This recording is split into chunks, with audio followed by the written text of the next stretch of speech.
Je lis du livre de 1 Pierre chapitre 5, les versets 1 à 4, ce qui suit. Voici les exhortations que j'adresse aux anciens qui sont parmi vous.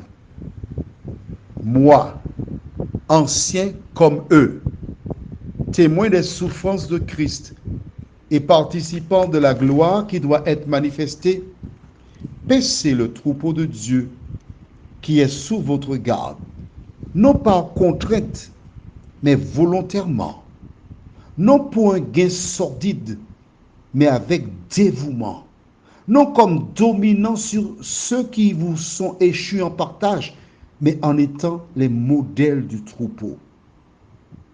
Et lorsque le souverain pasteur paraîtra, vous obtiendrez la couronne incorruptible de la gloire.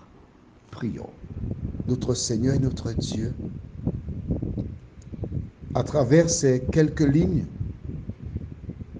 Pierre donne une indication aux anciens, aux dirigeants, aux évêques. Merci de passer en revue cet enseignement. Merci à tirer les leçons, nous t'en prions. Au nom de Jésus, pour ta gloire éternelle. Amen.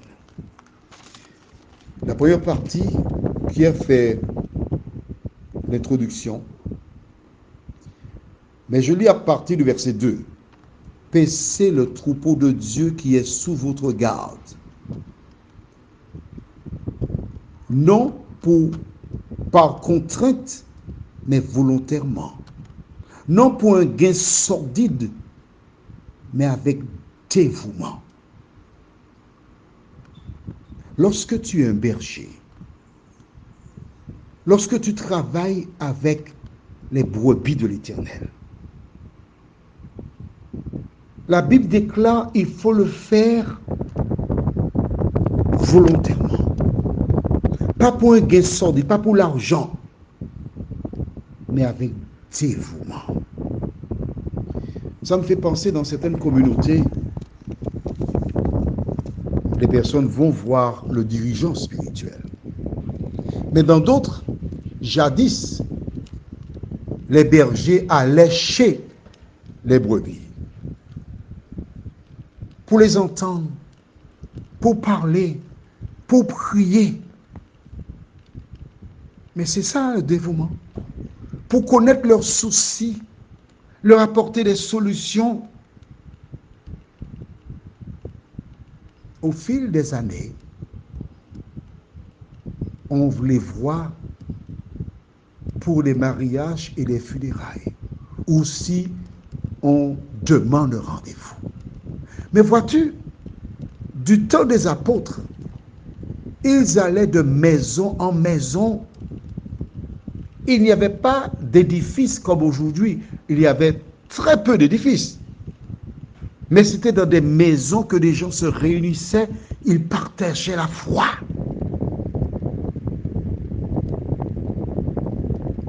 Ils ont appelé des modèles pour le troupeau. Mais je voudrais te rappeler une chose. Il achève au verset 4 en parlant du souverain pasteur. Ton pasteur, ce n'est pas un homme. Ton pasteur, c'est Jésus. C'est pourquoi tu dois apprendre à le connaître. C'est pourquoi tu dois lire la Bible. Parce qu'il a dit, vous sondez les Écritures parce que vous pensez avoir en elles la vie éternelle. Ce sont elles qui rendent témoignage de moi. En son temps, les femmes et les hommes sondaient les Écritures. Il est fondamental pour toi de faire de même, car c'est ainsi que tu le connaîtras. C'est ainsi que tu seras en mesure de faire le bien et remplir les conditions pour être sauvé. Alors, que penses-tu faire? Venez bénis du Père qui m'avait attendu.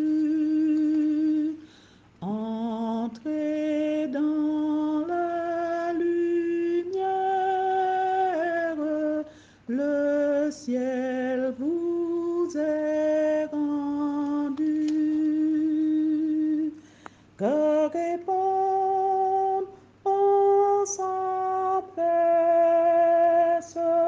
Hosanna, Hosanna, et qu'avec allégresse on chante Alléluia,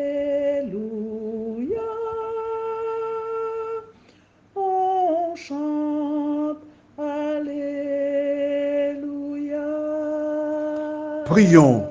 Notre Dieu, notre Père, nous te remercions, nous te louerons pour ta parole. Elle nous indique que les bergers ont une responsabilité. Mais en même temps, chaque membre de la communauté est le gardien de son frère. Aide-nous, Seigneur, à lire ta parole.